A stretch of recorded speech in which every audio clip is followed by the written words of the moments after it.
Ticket ఇవ్వకపోవడంపై sitting MP Jitender Reddy స్పందించారు. తనకు కేసీఆర్ టికెట్ ఎందుకు ఇవ్వలేదో అర్థం కావట్లేదన్నారు. దానికి తన వద్ద సమాధానం కూడా లేదన్నారు. మచ్చలేని రాజకీయాలు చేశానని చెప్పారు. నీతివంతమైన రాజకీయాల కోసమే విదేశాల నుంచి వచ్చానన్నారు. అన్నీ కూడా ఆత్మ పరిశీలన. సీటు వచ్చినా సీటు రాకపోయినా ఓడిపోయినా గెలిచినా ఎల్లప్పుడూ ప్రజల మధ్యలో ఉన్నవాడిని. 1996లో పోటీ చేశాను. 98లో పోటీ చేయడం జరిగింది బీజేపీకి వెళ్ళి. 99లో పోటీ చేసి బీజేపీ తరఫు నుంచి గెలవడం జరిగింది. దాని తర్వాత 2004లో సీటు రాకపోయినా పార్టీతోటే ఉండడం, ప్రజల మధ్యలోనే ఉండడం, మహబూబ్నగర్ ప్రజలతోటే ఉండడం జరిగింది. 2009లో ఇక్కడ నుంచి కేసీఆర్ గారు మహబూబ్నగర్లో నిలబడతారు అని చెప్పి 11 రోజుల ముందే నన్ను చేవెళ్లకు షిఫ్ట్ చేసినప్పుడు కూడా తెలంగాణ కోసం కేసీఆర్ గారు పోరాడుతున్న దాన్ని చూసి వారికి మహబూబ్నగర్లో తప్పక అవకాశం ఇవ్వాలని చెప్పి నేను ఒక్క మాట కూడా మాట్లాడకుండా చేవెళ్లకు షిఫ్ట్ అయిపోయాను. అక్కడ 9,000 ఓట్లతోటి ఓడిపోయిన తర్వాత మళ్ళీ మన మహబూబ్నగర్ ప్రజల్లోనే కేసీఆర్ గారు నాకు తెలంగాణ సాధించుకునే దాంట్లో తెలంగాణను తీసుకొస్తామనే ప్రేరణతో తప్పక తెలంగాణ వస్తుంది. మన తెలంగాణ ప్రజలు ఏదైతే ఇన్ని సంవత్సరాల నుంచి వాళ్ళందరూ నష్టపడ్డారో వారికి అందరికీ కూడా మన తెలంగాణ సాధించి పెట్టాలి, ఉద్యమంలో నీవు కూడా నాతో పాటు రావాలి అని చెప్పినప్పుడు నేను ఒక పెద్ద అదృష్టంగా వారితో చేరడం జరిగింది. వారు నాకు ఆ అవకాశం ఇచ్చినందుకు నేను చాలా చాలా చాలా సంతోషంగా ఉన్నాను. ఎందుకంటే ఆనాడు రాస్తా రోకోలు కానీ వంట వార్పులు కానీ రోడ్లు దిగ్బంధం చేయడం కానీ ఇవన్నిటితోటి జైలు కూడా మహబూబ్నగర్ జైలుకు కూడా 3 రోజులు జైలు కూడా పోవడం జరిగింది. రైల్వే కేసులు కూడా మా మీద ఎన్నో ఉండడం జరిగింది. దాని తదుపరి తెలంగాణ రావడం, తెలంగాణ వచ్చినప్పుడు మేమందరం కూడా పోరాడి నా ఒక్క భాగం కూడా దీంట్లో ఉన్నది. నేను కూడా కష్టపడి కేసీఆర్ గారు ఇచ్చిన ఈ అదృష్టాన్ని ఒక పెద్ద అదృష్టంగా నేను భావించి నేను ఆ రోజు చాలా సంతోషపడి తెలంగాణ సాధనలో నేను కూడా ఒక యోధాను, నేను కూడా ఒక పోరాడినవాణ్ణి అని చెప్పి చాలా సంతోషించాను. దాని తర్వాత కేసీఆర్ గారు నాకు సీట్ ఇవ్వడం, దాని తర్వాత నేను మళ్ళా టీఆర్ఎస్ నుంచి ఎంపీ అయిన తర్వాత ఎంపీగా గెలిచిన తర్వాత కేసీఆర్ గారు నాకు ఒక ఉన్నతమైన స్థానంలో వారు నాకు టీఆర్ఎస్ పార్టీలో అంటే తెలంగాణ తరఫు నుంచి మొట్టమొదటి ఫ్లోర్ లీడర్గా నన్ను ఎన్నుకొని వారు నా భుజస్కంధాల మీద తెలంగాణ ఒక బాధ్యతను పార్లమెంట్లో పెట్టిన దానికి నేను చాలా సంతోషించి నేను అనుకుంటాను నా మనసుకు తృప్తి ఉంది. ఈ 5 సంవత్సరాలు తెలంగాణని పార్లమెంట్లో దేశవ్యాప్తంగా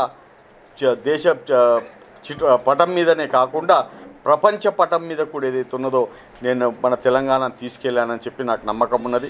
అక్కడ నాతో పాటు ఉన్న ఎంపీలతోటి అందరితోటి కలిసి నాతో గెలిచిన 11 మంది, దాని తర్వాత మాకు 3 మంది యాడ్ అయ్యారు, 14 మంది అందరం కూడా కలిసి తెలంగాణకు రావాల్సిన హక్కులు 67 సంవత్సరాలు దోపిడీ అయిన తెలంగాణని అక్కడ ఢిల్లీలో స్టేట్ రీఆర్గనైజేషన్ యాక్ట్లో ఏవైతే పొందుపరుచున్నాయో ఎయిమ్స్ కానీ లేకపోతే హైకోర్టు కానీ లేకపోతే ఎన్వైర్న్మెంట్ క్లియరెన్సెస్ కానీ ఇవన్నిటి కోసము రైల్వే జోన్స్ కానీ వీటి కోసం అన్నిటి కూడా పోరాడి నా తెలంగాణ వాణిని, తెలంగాణ ప్రజల వాణిని అందరినీ కూడా ఢిల్లీలో వినిపించి మెప్పు పొందానని చెప్పి కూడా నేను అనుకుంటున్నాను. అంతేకాకుండా ఈ 5 సంవత్సరాల టర్మ్లో నా మహబూబ్నగర్లో కూడా అత్యధిక నిధులు కూడా తీసుకొచ్చి పాస్పోర్ట్ కేంద్రం ఎక్కడ లేకున్నా కానీ పాలమూరు బిడ్డల కోసం పాస్పోర్ట్ కేంద్రం పెట్టించి CCI అనేది కాటన్ పర్చేజింగ్ వాళ్ళు మన రైతాంగం అందరూ కూడా బాధలు పడుతుంటే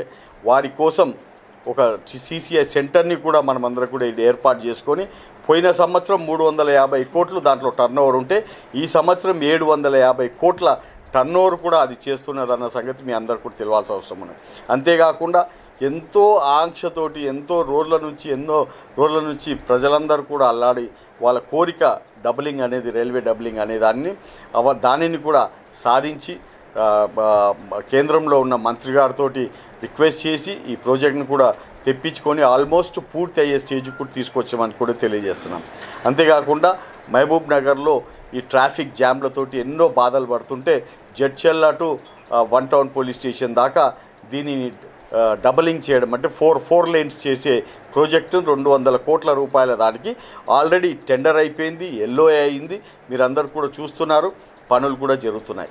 అంటే అటువంటి దానికి ఎన్నో వర్క్స్ చేయడం. అంతేకాకుండా పాలమూరు లిఫ్ట్ ఇరిగేషన్ ఏదైతే మనకు కేసీఆర్ గారు మన బిడ్డలందరి మహబూబ్ నగర్ బిడ్డలందరూ కూడా వలసలు పోకూడదు, వాళ్ళందరూ కూడా ఇక్కడ జీవితం ఉండాలి, ఎన్నో సంవత్సరాల నుంచి మనకు నీళ్లను దోపిడీ చేశారు, అటువంటివి మనకు రిజర్వాయర్లు కట్టి నీళ్ళు ఇవ్వాలని చెప్పి 20 లక్షల ఎకరాలను సాగు చేయించాలని చెప్పి వారు వేసిన ప్రణాళికకు కేంద్రం నుంచి కావాల్సిన ఎన్వైర్న్మెంట్ క్లియరెన్సెస్ అన్నిటిని కూడా సాధించానని చెప్పి నా మనసుకు తృప్తి ఉందని చెప్పి నేను తెలియజేస్తున్నాను. ఇన్ని మంచి అవకాశాలు నాకు కేసీఆర్ గారు ఇవ్వడం జరిగింది. చాలా ప్రేమగా, అంటే ఒక సొంత తమ్మునిగా నన్ను ఎల్లప్పుడూ కూడా వారు ట్రీట్ చేసేవారు, పక్కన కూర్చోబెట్టి నన్ను భోజనాలు చేపించేవారు. అంతేకాకుండా ఉన్నత స్థానంలో ఉన్నత పదవులలో కూడా వారు నన్ను ఉన్నత మీటింగ్స్లో కూడా వారు నన్ను పక్కలో కూర్చోబెట్టుకునేవారు. పెద్ద మీటింగ్స్లో ఫర్ ఎగ్జాంపుల్ మన తెలుగు ప్రపంచ సభలు ఎప్పుడైతే అయ్యాయో ప్రపంచానికి చూపించే విధంగా ఆనాడు కూడా నన్ను వారు పక్కల్లో కూర్చోబెట్టుకొని వారు నాకు ఎంతో ప్రేమగా ఆదరంగా వారు నన్ను చేయడం జరిగింది. నా బర్త్డే ఏదైతే అయిందో పోయిన సంవత్సరం, ఆ బర్త్డే నాడు వారు కేక్ కట్ చేసి నన్ను పర్సనల్గా ముద్దు పెట్టుకోవడం జరిగింది.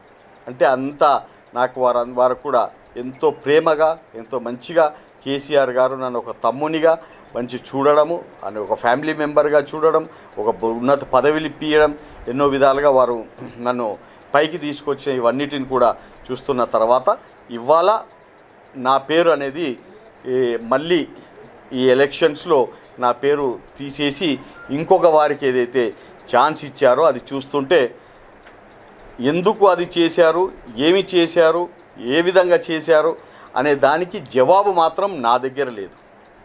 దానికి జవాబు ఎవ్వరు ఎట్లా ఏం చెప్పగలుగుతారు అనే దానికి, ఎందుకంటే నా మనసు పూర్తిగా నేను ఎప్పుడు కూడా ఇవాళటి దాకా కూడా మచ్చలేని రాజకీయం చేసిన వాడిని. అందరూ కూడా ఏపీ జితేందర్ రెడ్డి అంటే ఆల్ పార్టీ జితేందర్ రెడ్డి అనేవారు. కానీ నేను అనుకుంటాను చంద్రుడు అసొంటి వాడే ఆయనకి ఈర్ష్య వచ్చినట్టుంది, చంద్రునికి ఈర్ష్య వచ్చినట్టుంది. అరే నాకే మచ్చ ఉంది, ఈ జితేందర్ రెడ్డికి మచ్చ లేదే అని చెప్పి నా మీద కొన్ని మచ్చలు పెట్టి ఆ మచ్చల ద్వారా నా సీటును తీసుకున్నారేమో అని చెప్పి నేను భావిస్తున్నాను. కానీ ఏది ఏమైనా కానీ కేసీఆర్ గారు ఏ విధంగా అయితే నాకు ఇంత మంచి చేసిన వారు ఇంకా ముందు కూడా నాకు ఏదన్నా మంచి ఆలోచించుంటారు కానీ చెడ్డగా ఆలోచించారు అని చెప్పి నేను అనుకుంటున్నాను. ఇదే విధంగా నేను ఇంకా వారితో పాటు ఉంటానని చెప్పి తెలియజేస్తున్నాను.